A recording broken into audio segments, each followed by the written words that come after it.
나누겠습니다. 여러분은 회심하셨습니까?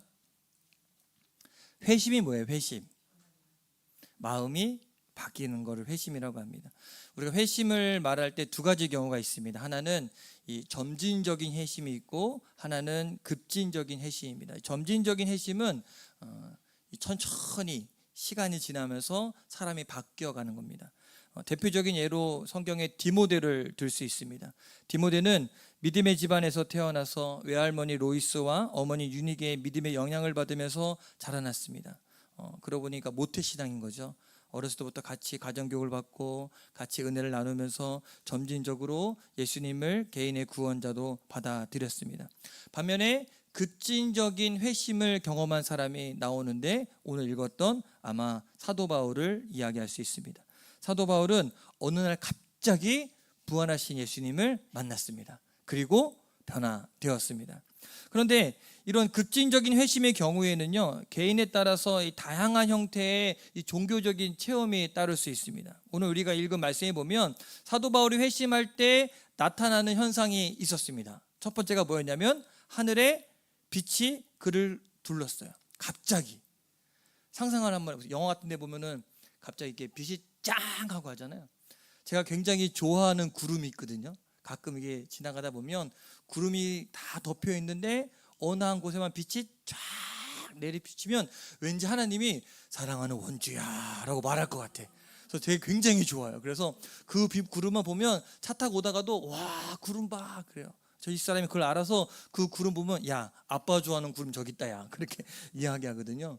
근데 그런 구름 사이가 아니라 길 가다가 나에게만 밝은 빛이 비친 거예요. 그리고 갑자기 하늘로부터 큰 소리가 들려요. 바울이 말이 그 빛에 놀래서 히잉 되니까 뚝 떨어집니다. 그런데 그 음성 소리는 다른 게 아니라 누구를 부르는 겁니까? 사울을 부르는 소리였어요. 아주 놀라운 일이 벌어진 겁니다. 여러분, 여러분의 남편이나 예수 안 믿는 사람한테 이런 현상이 일어나면 그들이 다 회심할까요? 어떻게 생각하십니까?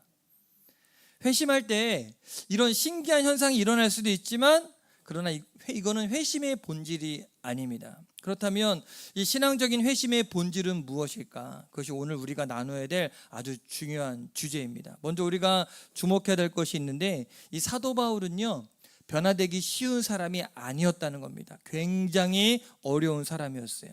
여러분 잘 아시다시피 사울은 바리새파 유대주의 배경에서 자라났습니다. 히브리인 중에 히브리인이고 나면서부터 할례를 받았고 유대 전통과 율법에 정통한 사람이었습니다. 그러나 또 더군다나 그는 젊은 나이임에도 불구하고 나이가 어느 정도 차야 들어갈 수 있는 사내들인 회원에 그는 들어가 있었습니다. 뿐만 아니라 당대에 이 신학으로는 이 성경으로는 석학으로 알려져 있던 랍비 가말리엘의 문화에서 수학했고 동시에 그는 길리기아 다소 출신으로 나면서부터 로마 시민권을 가지고 있었습니다. 이 로마 시민권은요 아무나 가질 수 없었습니다. 이 헤롯 왕이 이 로마 시민권을 좀 얻으려고 노력했지만 갖지 못했거든요. 근데 바울은 이미 태어나면서부터 그 시민권을 갖고 태어납니다. 말하자면 그는 정통 유대인이면서도 헬라의 문학과 철학 그리고 로마의 정치와 법에 익숙한 당대 최고의 지성인이었어요. 굉장히 잘 나가는 아주 스마트한 엘리트 중에 엘리트가 바로 사도 바울이었습니다.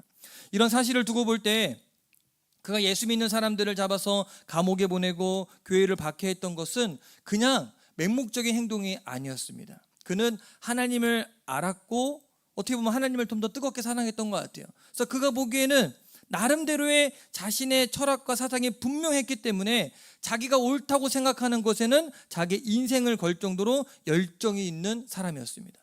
예수님은 구원자가 아니라 이단의 괴수 중에 괴수라고 생각했어요. 예수 믿는 것은 잘못된 신앙이고 그렇기 때문에 예수 믿는 사람을 붙잡아서 감옥에 가두고 그 사람을 잡아서 재판해서 죽이는 것은 자기 죄악이 아니라 하나님께 충성하는 것이라고 생각했어요. 그래서 그가 스데반을 돌을 쳐서 죽이는 일에 앞장을 섰는데 죄책감이 있었을까요? 왜? 여러분 그러세요? 잘못한 사람 돌로 쳐 죽일 때 죄책감 안 느끼십니까? 내가 옳다고 생각하는 경우엔 때로는 죄책감을 안 느끼는 경우들이 생깁니다. 바울이 그랬어요. 자기는 최선을 다한 거예요. 누구를 위해? 하나님을 위해. 우리 주위에 이런 사람들이 있습니다. 예수 믿는 것을 그냥 맹목적으로 싫어하는 사람이 있는 반면에 이유를 가지고, 소신이나 철학을 가지고 싫어하는 사람들이 있습니다. 그냥 맹목적으로 싫어하는 사람은요, 어느 순간 설득이 돼요.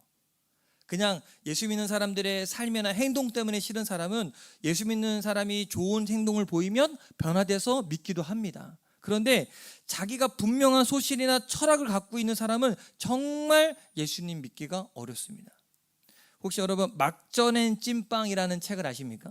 그 이만재 씨라는 카피라이터가 있는데 이분이 쓴 책, 아주 오래된 책이에요. 자기는 신앙생활을 하는데 막전엔 찐빵처럼 따끈따끈한 신앙을 갖고 있다라고 해서 자기의 신앙 일대기를 쓴 에세이 책입니다.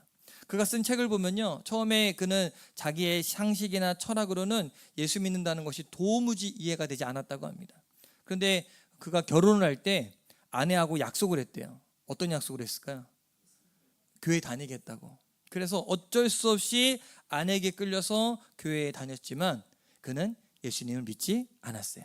그냥 교회만 다녔습니다.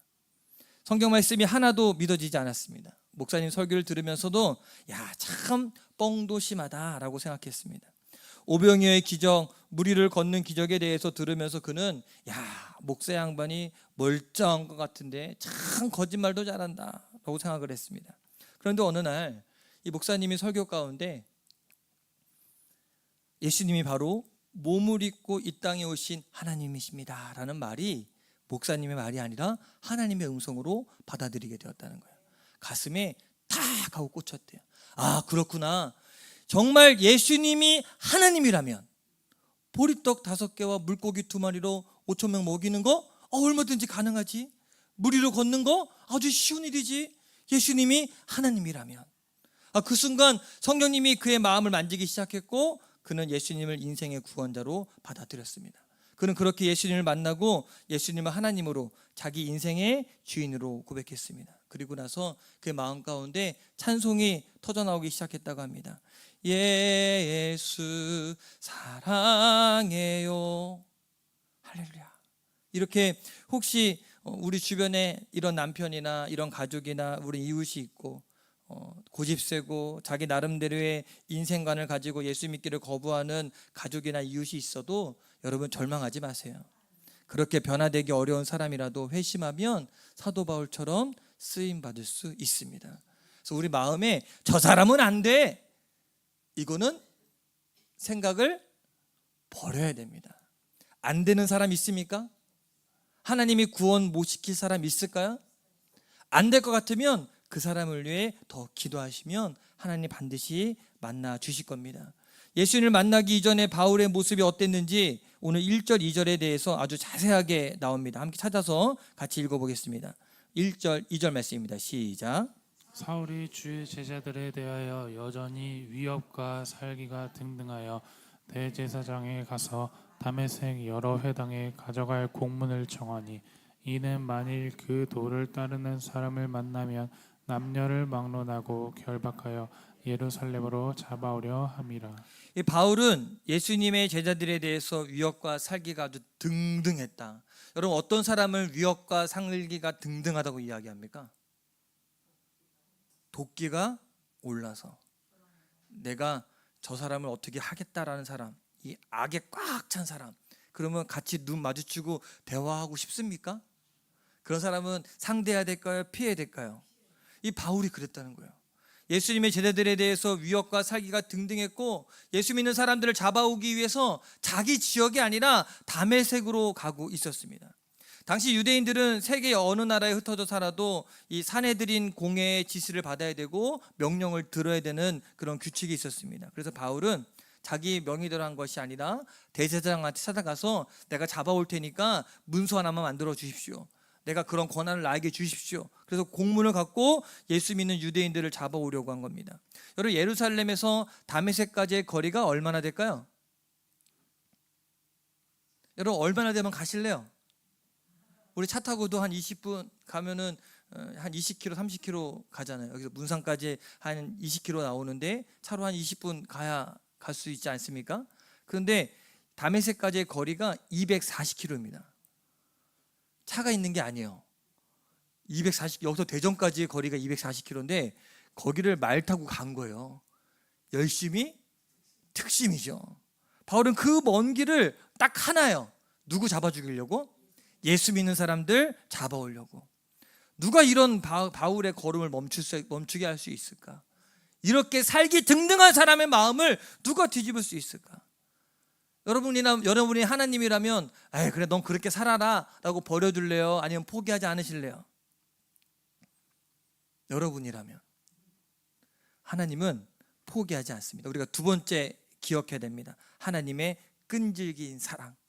하나님은요 예수 믿는 사람을 잡으러 다메섹으로 가고 있는 바울을 찾아왔습니다. 우리 3절 4절을 함께 읽겠습니다. 시작.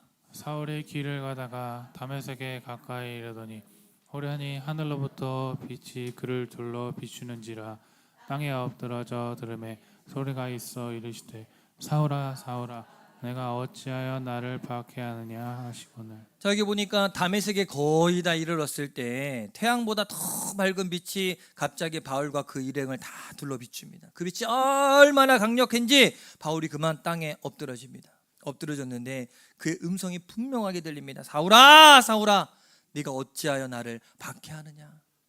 바울이 그 음성을 듣자마자 깜짝 놀라는 거예요. 그의 삶의 모든 가치관이나 자기의 고집이나 이 모든 것들을 다 바꾸는 그 음성이었습니다. 여기서 우리는 바울을 향한 하나님의 끈질긴 사랑을 발견할 수 있습니다. 성경을 보면 성경의 모든 이야기들은 잃어버린 영혼을 찾아 나선 하나님의 이야기입니다. 에덴 동산에서 맨 처음 아담이 범죄했을 때 하나님이 아담을 찾아왔습니다. 그리고 바울을 부르는 것처럼 똑같이 불렀습니다. 뭐라고? 아담아 아담아 네가 어디 있느냐. 여러분 하나님이 숨막꼭지를 못해서 불렀을까요? 못 찾겠다 꾀꼬리 나오라고 불렀을까요? 아담이 숨어 있었던 장소를 모르신 게 아닙니다. 그것은 죄를 짓고 하나님을 피해 숨은 아담을 부르는 하나님의 사랑의 음성입니다. 야, 너 숨지 말고 나한테 나와야 돼. 시대마다 하나님은 선지자를 통해서 죄를 짓고 하나님을 떠난 사람들을 불렀습니다. 하나님은 저와 여러분들 또 우리 가족 이웃을 절대 포기하지 않으십니다. 어떤 목사님 그러잖아요. 포기는 배추 셀 때나 쉬는 거라고. 하나님도 포기하지 않으세요. 절대 포기하지 않습니다. 탕자처럼 멀리 떠나 방황할 때도 호세아 선지자 아내 고멜처럼 음란하듯이 데려오면 세상으로 떠나고 데려오면 세상을 떠나도 하나님은 여전히 저와 여러분들을 참아주시고 기다려 주셨습니다. 여러분이 하나님이라면 여러분 참아주시겠습니까? 제가 하나님이라면 저 못 참아줄 것 같아요. 하나님은 속고 또 참아주시고 또 참아주십니다. 한번 생각해 보세요.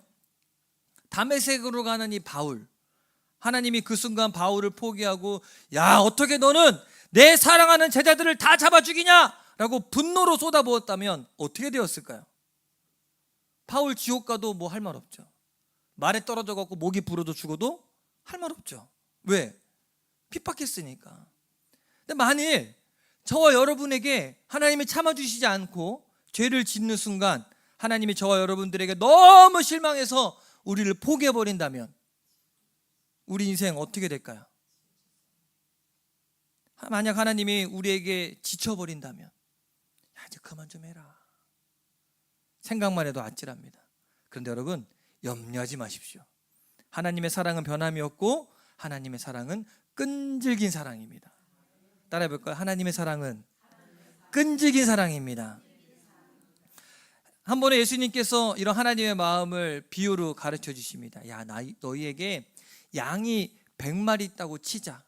그런데 그 중에 한 마리를 잃어버린다면 에이 100마리 중에 한 마리인데 뭐 라고 모른 척 하겠냐? 아니다. 99마리 내비로 두고 그 한 마리를 찾으려고 온 곳을 헤매지 않겠냐? 또 너희에게 아들 둘이 있다고 치자. 한 아들이 내 재산을 다 허비해버리고 창기와 허랑방탕해서 네 마음을 아프게 했다고 너는 그 아들을 호적에서 파버리고 모른 척할 수 있겠냐? 그럴 아버지가 어디 있겠냐? 네가 참 아버지라면 그 아들이 마음을 돌이켜 돌아오기를 얼마나 기다리겠냐? 눈이 오나 비가 오나 낙엽이 되어 가을이 되어 낙엽이 지고 겨울이 올 때 저 문 앞에 나가서 언제나 네 아들을 돌아올까 기다리지 않겠냐? 우리 주님이 주시는 하나님의 사랑에 대한 이야기예요. 여러분, 이것이 저와 여러분들을 향한 하나님의 끈질긴 사랑입니다. 이런 하나님의 끈질긴 사랑의 극치가 바로 예수 그리스도의 십자가의 사건입니다. 하나님은 우리를 포기하지 않으시고 기어이 우리를 구원하시려고 누굴 보내셨습니까? 아들 예수님을 이 땅에 보내셨어요. 보낸 걸로 끝난 게 아니라 우리 인간들의 죄를 다 담당하여 대신 십자가에서 죽게 하셨습니다. 아무리 불러도 사람들이 돌아오지 않으니까 이제 아예 아들을 보낸 것입니다. 우리를 들쳐 얻고서라도 기어이 구원해 내야겠다는 것입니다. 그래서 여러분, 우리가 구원받는 것 사실은 예수님 믿고 내 구세주 영접하기만 하면 돼요. 만약 구원의 조건이 1년 동안 성경 공부해야 된다, 뭐 신천지처럼 100명을 전도해야 된다, 이거라면 너무 늦게 예수님 영접한 사람들은 자격이 있을까요? 없을까요? 없어지는 거예요. 하나님은 얼마나 우리 사랑하시는지 믿기만 하면 구원받게끔 그렇게 하나님 하신 거예요. 이게 하나님의 사랑이에요. 그러므로 우리는 이 하나님의 끈질긴 사랑을 반드시 깨달아야 됩니다. 다메섹으로 가는 길까지 찾아와서 사울아 사울아 하고 그 이름을 불러주셨던 주님은 지금도 저 여러분들의 이름을 부르며 찾아오셨습니다. 왜 그토록 오랫동안 신앙생활하면서도 우리 마음에 진정한 변화가 없을까? 내 이름을 불러주시는 그 애타는 하나님의 음성을 듣지 못하기 때문입니다. 여러분, 동네에서는 아이를 낳고 자랐을 때 여러분의 이름을 부릅니까? 누구 엄마라고 부릅니까? 동네에서 여러분의 이름을 안 부르죠. 박권사님한테 은희 엄마라고 그러고, 여기는 다 이제 이름 누구 엄마. 근데 여러분, 교회 오면 누구 엄마라고 불립니까? 여러분의 이름을 부릅니까? 여러분의 이름을 부릅니다. 여러분, 이름 까먹으시면 안 돼요. 왜 그럴까요? 하나님이 누구의 엄마를 부르는 것이 아니라 여러분을 불러주시거든요. 오늘 이 음성을 듣는 자가 복 있는 줄 믿습니다. 그 음성을 들으세요. 여러분의 이름을 부르실 거예요. 세 번째로, 우리는 오늘 말씀에서 하늘에서 비춰진 빛과 하늘의 음성에 놀란 바울이 자신도 모르게 본능적으로 한 말이 있습니다. 뭐라고 이야기하냐면, 주님 누구십니까? 물어봤어요. 참 대단한 것 같지 않습니까? 그 놀란 상황에서, 그 깜짝 놀란 상황에서 이게 뭔 일이야? 이게 아니라 누구세요? 아, 주여 누구십니까? 라고 물어봐요. 이렇게 나를 찾아와서 나를 무릎 꿇게 만든 당신 도대체 누구십니까? 그러자 다시 그에게 들려온 음성이 있습니다. 5절 함께 읽어보겠습니다. 시작. 대답하되 주여 누구시니까? 이르시되 나는 내가 박해하는 예수라. 바울의 깜짝 놀란 말을 들어요. 예수는 가짜였어. 괴수 중에 괴수고 이단 중에 이단이야. 가짜야, 가짜. 어디 감히 하나님의 아들이라고 신성 모독죄를 해? 근데 그 예수님이 진짜 하나님이시고 나한테 말을 하고 있는 거예요. 네가 박해하는 예수라. 얼마나 충격을 받았는지 한번 생각해 보세요. 자기가 옳다고 여겼던 모든 신념과 관념이 하루아침에 다 없어지는 겁니다. 부활하신 주님과의 만난 충격이 너무 컸었기 때문에 사도 바울은요, 사흘 동안 먹지도 마시지도 못하게 됩니다. 태양보다 더 밝은 빛으로 자신을 찾아와 말씀하신 분이 예수님이라는 사실, 이것은 바울의 모든 철학과 사상 그리고 인생관을 뒤흔들어 놓은 아주 일대 혁명적인 사건이었습니다. 아마 바울은 이렇게 생각했던 것 같아요. 내가 지금까지 아무것도 아니라고 생각했던 그 예수 도대체 누군가? 지금 나에게 나타난 예수님이 정말 메시아가 맞나? 그 예수님이 부활한 것이 사실이라면 그럼 나 이제 어떡하지? 아마 수많은 생각과 물음들이 그의 삶을 흔들어 놓을 것입니다. 여기서 우리가 바울의 회심 사건의 본질이 무엇인지를 발견할 수 있는데, 다른 게 아니에요. 밝은 빛도 아니고 음성도 아닙니다. 뭐냐면 예수님을 만난 겁니다. 보십시오. 그는 그 극적인 순간에도 물어봐요. 주님 누구십니까? 네가 박해하는 예수라. 물어보니까 답을 들었지. 안 물어보면. 구약성경에 보면 사무엘이 처음 하나님의 음성을 들었을 때, 사무엘아 사무엘아 불렀을 때 하나님이 계속 이야기하셨습니까? 기다린 거예요. 어떤 말 할 때까지. 주님, 주의 종이 여기 있습니다. 말씀해 주옵소서. 그때 하나님의 음성이 들리기 시작해요. 말하자면 하나님과 대화를 해야 돼요. 대화는 일방일까요? 쌍방일까요? 쌍방이에요. 그러니까 우리가 영적인 대화는 뭡니까? 뭐 하는 거예요? 기도. 우리가 하나님께 묻고 기도하고 구해야 그 음성을 들을 수가 있다는 거예요. 누가 뭐라고 해도 모든 회심 사건의 중심에는 예수님이 있어야 되고 예수님을 만나야 돼요.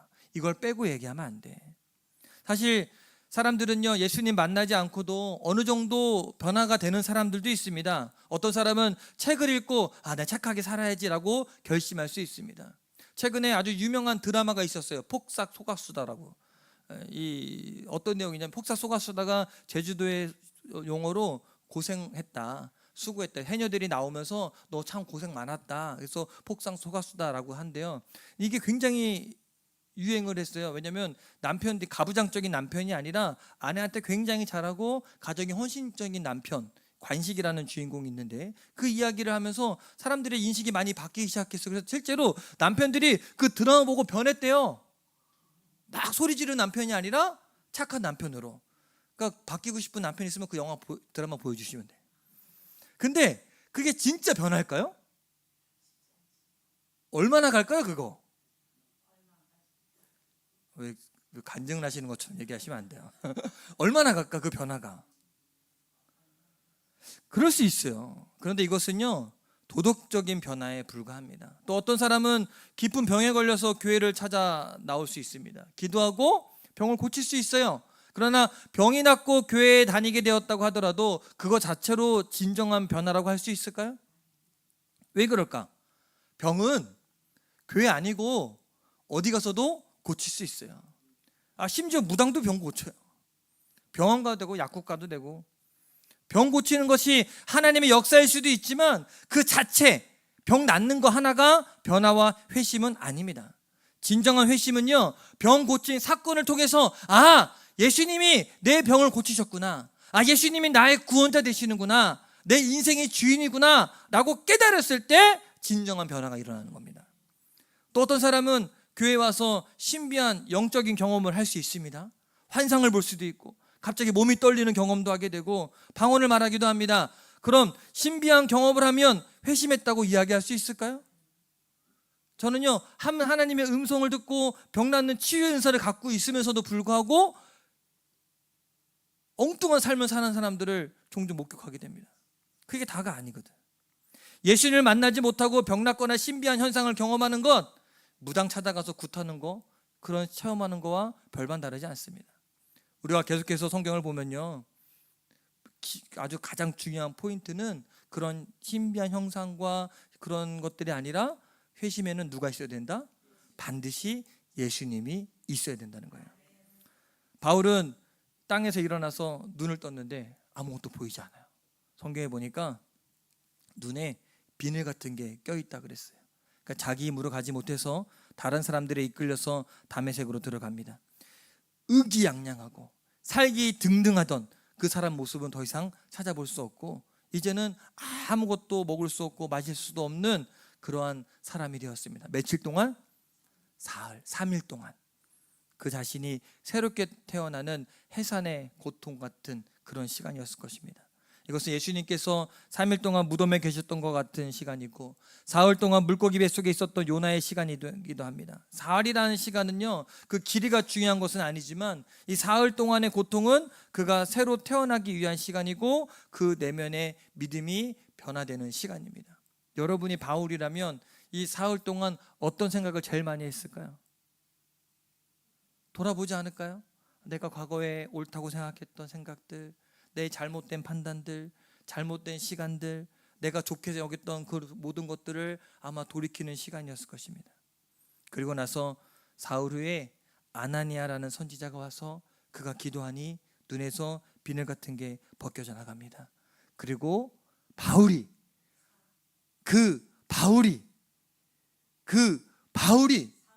아나니아한테 세례를 받습니다. 그리고 변화됩니다. 이제는 예수님을 핍박하는 사람이 아니라 다메섹 거리에 나가서 유대인들에게 외칩니다. 우리가 기다리는 메시아가 바로 예수 그리스도입니다. 우리가 십자가에 못 박은 그분이 부활하셨고 우리 구세주로 이 땅에 오신 분이십니다. 주변 사람들이 야 바울아, 너의 학문이 너를 미치게 했구나, 무슨 말도 안 되는 소리를 하느냐라고 비꼬아도 그는 주저하지 않고 예수님을 전하는 전도자가 되었습니다. 딱 하나요. 바울을 변화시킨 것은 예수 그리스도와의 만남. 바울의 인생을 송두리째 바꾸어 버렸습니다. 근데 재미있는 것은요, 바울과 함께한 사람들 이 소리 들었을까요? 못 들었을까요? 들었어요? 못 들었어요? 자, 7절 한번 같이 읽어볼게요. 시작. 같이 가던 사람들은 소리만 듣고 아무도 보지 못하여 말을 못하고 서 있더라. 소리 들었어요? 못 들었어요? 들었어요. 여러분이 그 바울 주변에 있는 사람들이라면 어떤 반응을 보일래요? 바울은 마을에서 떨어졌어요. 여러 가지 말을 할 수 있었을 거야. 야, 뭔 소리야? 대체 무슨 일이야? 천둥 소리야? 이상한 빛이 야, 갑자기 너는 눈이 왜 멀었어? 왜 그래? 뭐 소리를 들은 거야? 물었으면 바울이 얘기했을 거예요. 근데 이들은 아무 말도 하지 않습니다. 자기 나름대로. 그들은 바울과 같은 시간, 같은 장소에 있었지만 예수님 만나지 못했어요. 오늘 예배가 그럴 수 있습니다. 우리가 예배를 드리고 똑같은 설교와 똑같은 찬양을 해도 어떤 사람은 꾸벅꾸벅 졸기도 하고 어떤 사람은 다른 생각할 수도 있습니다. 그러나 어떤 사람은 하나님의 말씀으로 인해서 영혼이 떨리는 경험을 할 수 있습니다. 바울처럼 하늘이 열리고 빛이 비치며 하나님의 음성이 들려올 수도 있습니다. 저와 여러분 가운데 하나님께서 이 자리에 찾아오신 줄 믿습니다. 그래서 지친 영혼을 위로하시고 병든 마음을 고치시고 넘어진 이들을 일으켜 세워주실 것입니다. 바울 옆에 서 있는 사람들이 되지 마시고 우리를 찾아오시는 주님을 만나게 되시기를 바랍니다. 그래서 예배 때 보면 전부 다 100% 예배 은혜 받는 게 아니라 사모하는 자들이 받습니다. 영국의 클램팜의 화가고 작가인 이 샬롯 엘리옷이라는 여인이 있었습니다. 20대부터 촉망받던 이 여인이 이 30대가 되면서 갑작스러운 병을 앓게 됩니다. 그래서 갑자기 병을 앓으니까 매사 반항적인 여인으로 변합니다. 그녀의 아버지가 너무 걱정이 되어서 자기 친구였던 이 목사 말란을 집으로 초대하게 되었습니다. 이 말란 목사님이 엘리옷에게 신앙 이야기를 꺼내니까 이 여인이 한 얘기가 나 같은 사람이 어떻게 예수님을 만날 수 있습니까? 굉장히 신경질적으로 반응합니다. 절망과 좌절에 빠져있던 자신을 보면서 자기는 주님께 나갈 수 없는 존재라는 것입니다. 나 같은 사람은 주님 만날 자격도 없다고 이야기를 합니다. 그때 말란 목사는 아주 단순하게 이렇게 말했다고 합니다. 당신의 있는 모습 그대로 그분에게 오십시오. 그런데 이 한마디 말이 그녀의 가슴에 콱 하고 박혔어요. 그 순간 그녀는 주님이 자신의 마음을 만지고 계신 것을 느꼈습니다. 그리고 그 자리에서 무릎을 꿇고 예수님에게 자신의 인생을 드리게 되었어요. 회심을 한 겁니다. 그리고 그녀는 펜을 들어서 한 찬송시를 쓰게 됩니다. 찬송가 282장입니다. 큰 죄에 빠진 날 위에 주 보혈을 흘려주시고 또 나를 오라 하시니 주께로 거저 갑니다.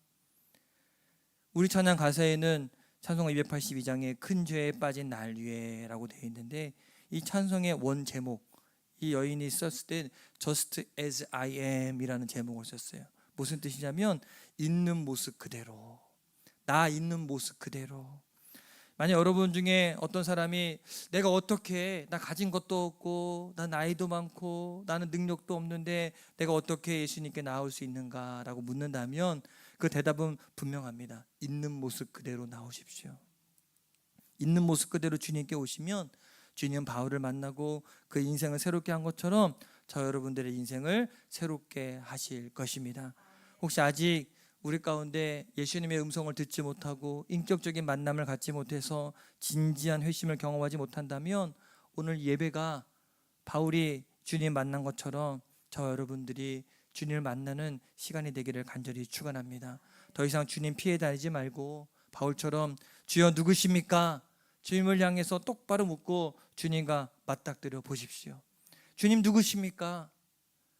목사님 맨날 예수님 만나면 행복해진다고 하는데 그 예수님 누구십니까? 라고 물어보세요. 그러면 주님과 함께 새로운 인생을 시작할 수 있게 됩니다. 주님은 완벽한 사람을 기다리지 않습니다. 주님은 우리 있는 모습 그대로 주님 앞에 오는 사람을 기다리고 계십니다. 여러분 있는 모습 그대로 주님 앞에 나가서 주님을 만날 때 우리의 삶과 인생이 변화되는 놀라운 기적을 경험하시게 되기를 간절히 축원합니다. 우리 같이 함께 찬양하고 기도하겠습니다. 우리 찬송가 214장입니다. 이 찬양 가사가 저 여러분들의 믿음의 고백이 되기